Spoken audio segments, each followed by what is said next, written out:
DeSean Jackson, John, I know you didn't see the video, but it is making the rounds. I had like 10 Eagle fans DM me it yesterday. I'm like, holy crap, a lot of people must be interested in this. But he spoke on Jalen and A.J. and what sounded like he said there was something bigger than football there with their relationship. Yeah, he compared it to a situationship that he's had in the past with a quarterback. And he says, that's all I'm going to say on it. But it's very clear something. I'm gonna drop a bomb and leave, and that's all I'm gonna say. Exactly right is what he did. And welcome in everybody to a Thursday edition of Birds 365 here on JAKIB Sports. I'm your host, Zander Krause. That's my co-host, John McMullen. Back with you here for another 2-hour show, a Thursday edition as we get into Week 12 in the NFL. We'll have a deep dive into that Week 12 matchup, Eagles versus Cowboys this weekend. I think it's a good one, everybody. Don't go to sleep on it. Johnny Mac, how you doing on this Thursday morning, my friend? Wonderful. Frustrated. That's the word of the day. Frustration. Everybody's frustrated. Yeah. 8-2, number 1 seed. Best defense in football over the past 2 weeks. Everybody's frustrated. Well, just dissect that a little bit, and from your perspective, in terms of, I think there's a lot of truth to they are 8-2 and they're winning a lot, and maybe as you say, we're all Eeyores. We got to all cheer up maybe and be happy. Or do you get more of the feeling of 8-2, but the problems are evident and we shouldn't look past them, because whether we like it or not, I think that 23 season is, I don't know if you want to call it PTSD or people just think. I think there are some people out there, and sometimes it's me as well, who think, man, there's too many problems in this team. This isn't as good as the record might say to you right now, or they're not as dominant as you would think from the record. What's your thought on it? Well, you're always a step away. I mean, I think it's funny for people, I was the one pounding the table last season to say, hey, there's some issues here offensively. And, I got shat on typically, to put it mildly. Nothing new. They're trying to fix it. That's the part that people don't seem to understand. I mean, they want to fix it. They're trying to fix it. That's all they do. And they haven't been able to solve the equation. But I think typically people don't watch bad teams. It's not rare for players to not be on the same page. Players think, well, we should be doing this when things are not successful. In the Eagles, it's more individually because of the team's success, and that's better than losing all the time when you see the frustration boil over. And you can watch any of these bad teams and watch the body language when the quarterback plays poorly or when something goes wrong, sort of waiting for the other shoe to drop. Nick Sirianni mentioned that he was watching football because he's playing, on Sunday night, Monday night, you get to watch some other teams around the league, and he sees a bunch of teams that are waiting to lose instead of trying to go win, which I thought was an interesting point, and I agree with. So none of this is new, which is the fact that, they're actually slightly better in the passing game than they were last season. Might not feel like it, but they are. Yeah. So that part's kind of comical to me. But, I'm not saying you shouldn't point to the issues. Of course, that's what they have to do, and that's what they try to do every week. But my overriding point has been maybe we overrated this freaking offense as a whole. Yeah. The constant, and I said, and we were talking yesterday just extemporaneously with BLG and Mike Gill, and I said, you know what? This offense isn't more talented than the defense, and it was BLG. I'll give him credit. It's the financial part of it. Well, they get paid more, so they most must be better. Yeah. Well, they're not. They're not in terms of an output, but you come on, John. I mean, no, that's what I'm saying. You're talking in the past. I'm saying right now, if Ed and I did my top 25. Okay. Well, if you're telling me that you think that the offensive talent on the team at one point in time, well, if you don't think it's now, fine. this was an incredible collection of offensive talent. Yes, At one time, not now. and did they live up to their potential? I say it all the time. This league moves incredibly fast, and it's a young man's game for the most part. I get that part of it. So when the Eagles hit on these young players like Quinyon Mitchell's an All-Pro this year. All-Pro. Cooper slam dunk, all, but still time to go, but All-Pro. Cooper DeSean, All-Pro. Zach Bond playing at an All-Pro level. Jalen Carter's actually not playing like Jalen Carter's. It's coming on, and he's getting better. And I expect it to get better as you get healthier. I had that shoulder problem, maybe a little conditioning issue. He's the most talented player they have on either side of the ball. And I've been saying that since they drafted him. Jalen Phillips now, big-time player. Jordan Davis having his best year. Moro Jomo, you should take a lap on that one. That guy's unbelievable. Yeah. They're better. Not just because of Vic Fangio, because they have players playing at a higher level than the players on the offense. Even though the offense gets better. I mean the crazy part about the comment, as much as I would like to get in a debate with you about it, is that you're correct. My bigger question would more be, why is that on offense? Is it simply because players are just gotten worse? Like, that to me sounds insane. There's only one dude on there who's above 30. It's Dallas Goedert. Like, to me, but Landon Dickerson is not healthy, or hasn't been healthy. John, it's the style of offense that they're playing that has condensed everything and has taken the talent out of their most talented players and almost made it obsolete in some regards. I mean, A.J. Brown's on pace for 700 yards. You tell me A.J. Brown has dropped off that much? Saquon Barkley's dropped off that much? Did they look like the same guys? They don't. But this offense is also not the same offense they were running at one time. And this risk-averse approach has taken away a lot of what they've done. It's taken away a lot of the middle of the field. It's taken away a lot of asking your receivers to go and win you games, as AJ's expressed frustration with. They ran the ball 500 times last year. They played the exact same way from week 5 to the Super Bowl. And those guys look great. This league moves quickly. And, whether it's in the better case scenario is injury. In the case of Landon, I think it's injury. In the case of Cam, I think it's injury. In the case of AJ, I think you have to hope it's injury. I don't know what's going on with Saquon. Maybe wear and tear. No obvious injury. Lane, injuries. I mean, this shit comes out. Todd Bowles was talking about it when, Todd Bowles, the great defensive mind in Tampa Bay, and they get schooled defensively. They have a really bad defensive week. And he said, this game will humble you. This game will humble you quickly. And there's this, and I talk about it all the time. You see it with Jair Alexander. They acquired Jair Alexander, and so many fans are like, well, this guy's an All-Pro. Yeah, no, he's fucking not. He was. Not even close. I guess the part of it I struggle with is just that all of them could just have regressed, or it's this offensive scheme, it's the system, it's maybe the way the quarterback plays to some extent. It's all those different things. Look, the system is the system. It's very conservative. That part is stipulated. I stipulate to that. Does that make players, does it make them look worse on the surface? And then over time, you don't use something, John, it gets rusty. The players aren't as good right now. They don't. I mean, you could partially blame that, but I would say, if you're putting the blame pie out there and there's 100%, that's maybe 5-10%. That's a very small part of it because they excelled in the same risk-averse offense last season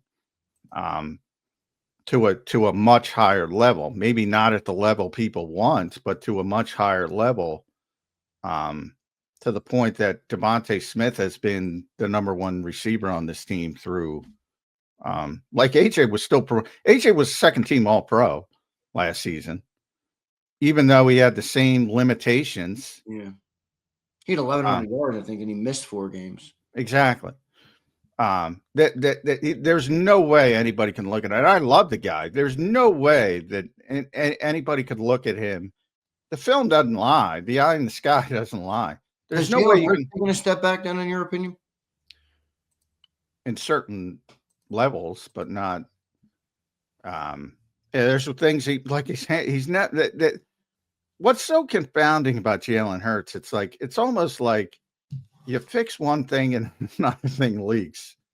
It's like one of the big issues was couldn't handle the blitz. Now he's been lights out against the blitz, and now he can't throw against zone coverage.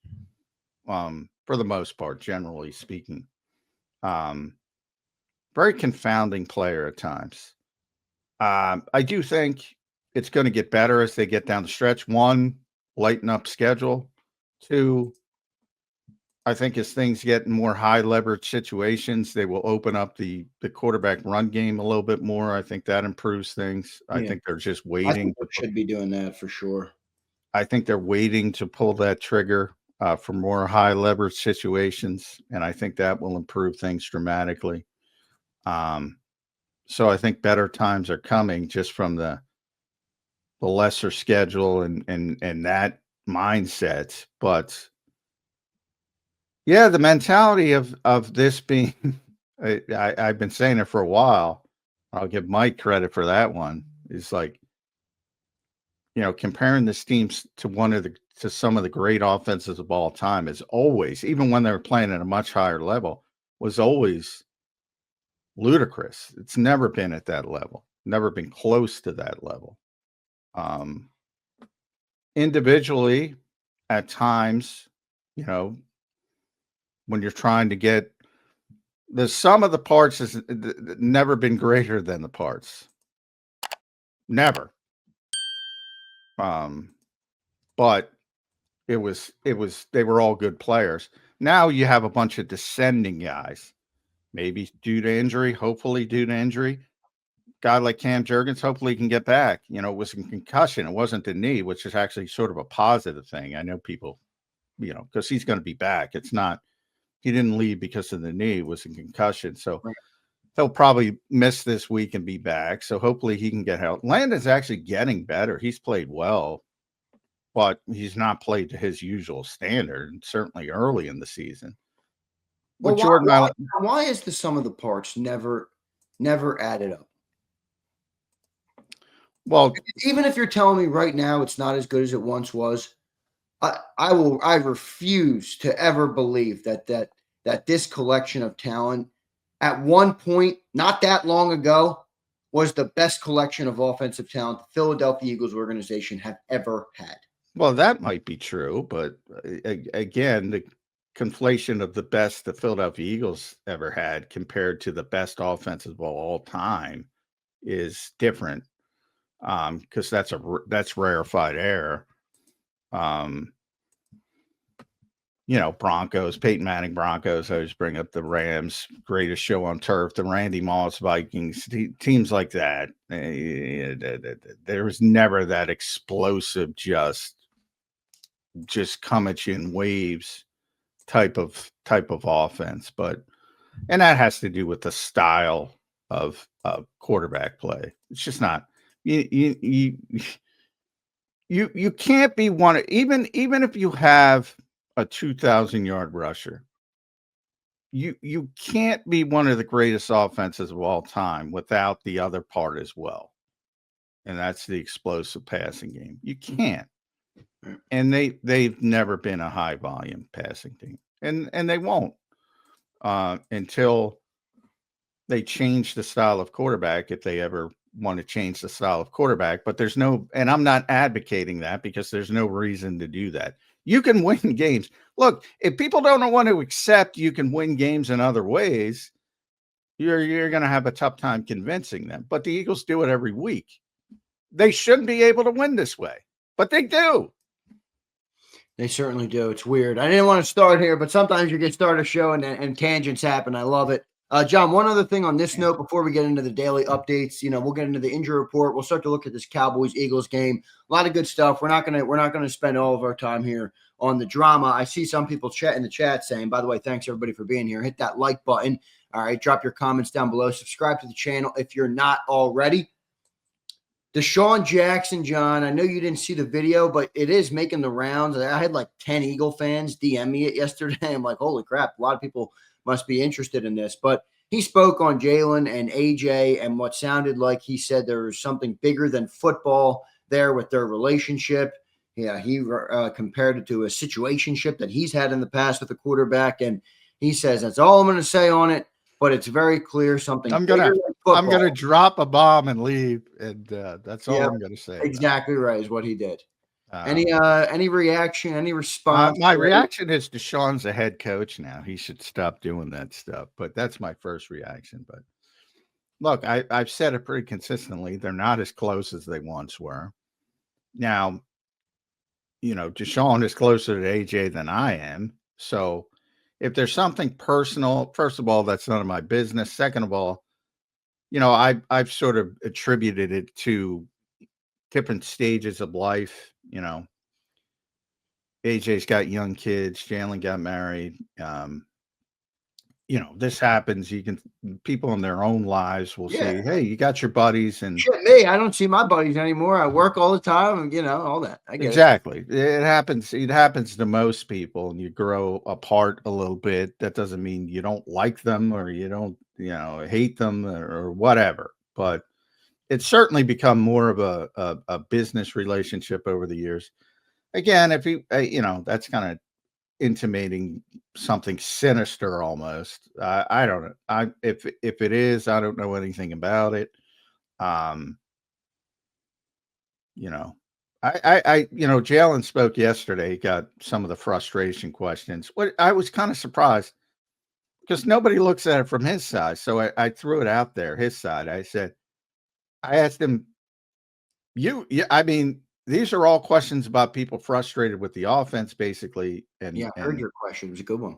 And I said, you personally, do you get frustrated? And I expected him to completely shut it down. And he, but he did. He's been more willing to give answers because I think he knows he's got to be more, whatever term you want to use, more present, more, showing an obvious instead of just doing the T-shirt slogans. So, it basically said it comes with the nature of it. Everybody's going to have an opinion. I've got respect for those things. But ultimately, we're here to do the same thing. So it's about the pursuit of that, which is the winning part of it. And I've always encouraged others to work together. I thought it was a decent answer. But it also was, by him answering it, was a non-confirmation confirmation. Yeah, that he gets frustrated too. I think nobody looks at him. Maybe he's frustrated that he's got a bunch of people talking out of school. And saying, what the F? All we do is win, or at least at a higher level than everybody else. But and I get the people because I'm one of those people. Well, I'm a big margin of error guy. You always want to increase the margin of error. Always want to increase the margin of error.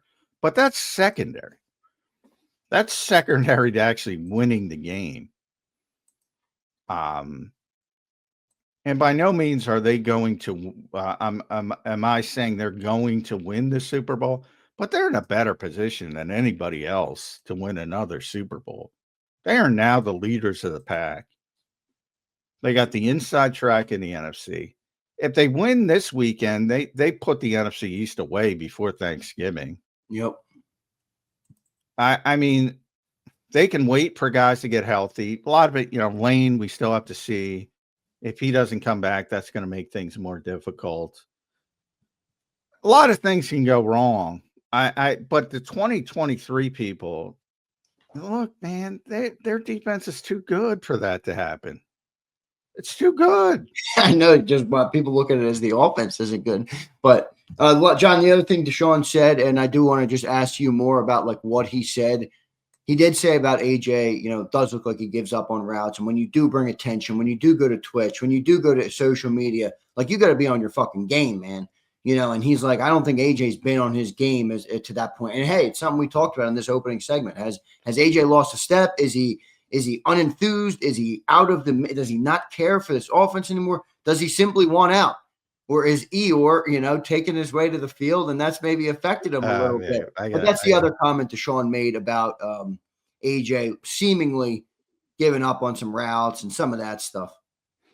I got to stop the Eeyore stuff, but yeah, DeSean's been in that same position. So I think Eeyore applies to the whole freaking team and fan base. Well, that's what I said. The only guy having fun is Jordan Davis. He's having a ball, man. That guy's happy all the time. Looks like they're having fun, man. All the video clips that the locker room puts out and stuff, it's all defense.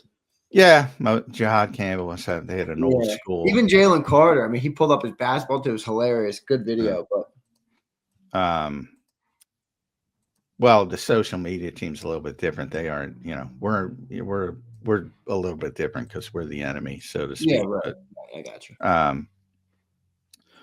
From the standpoint of DeSean, look, I mean, he's an NFL high-level wide receiver. I don't know. I don't see it, but it's not to say it isn't there. I tend to subscribe to Oxum's razor. He's just not playing well, more to me, for whatever reason. And that's the more important part. Maybe it is because he's frustrated or depressed or, is sick of being in this offense. I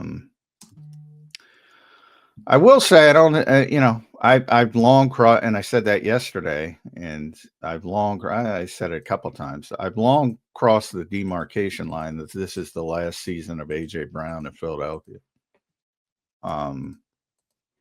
I don't think this is tenable any longer. Now, things can change. They can go on a run and win the Super Bowl, and everybody's back happy, and they make up, and yada, yada, yada. But if things continue to go this way, and even where each week people are questioning the routes, I've been here with guys like DeSean and Randy and all these great receivers, and everybody goes down that route because every receiver in the end, it's like if you put that ISO camera on them, there's going to be routes where they give up because either they're not the progression or, maybe it's a shitty throw and they're on the field. They know they can't get it. So it looks to the fan on TV, like, why are they giving up? Well, they're giving up because there's no chance and holy hell, they're going to catch the football. But yeah, it's tough for me to talk about effort, but what I can talk about is production and how he's playing. He's playing nowhere near what he typically plays like. So to me, the bigger question is why. Hopefully it's because he's banged up. And the reason I say hopefully, because then you can get healthy and get back to the level you were before. If the injuries have taken something from you, that's the worst case scenario, because then you're just not the same player. As I said, this game moves very quickly. And if I'm doing this year and not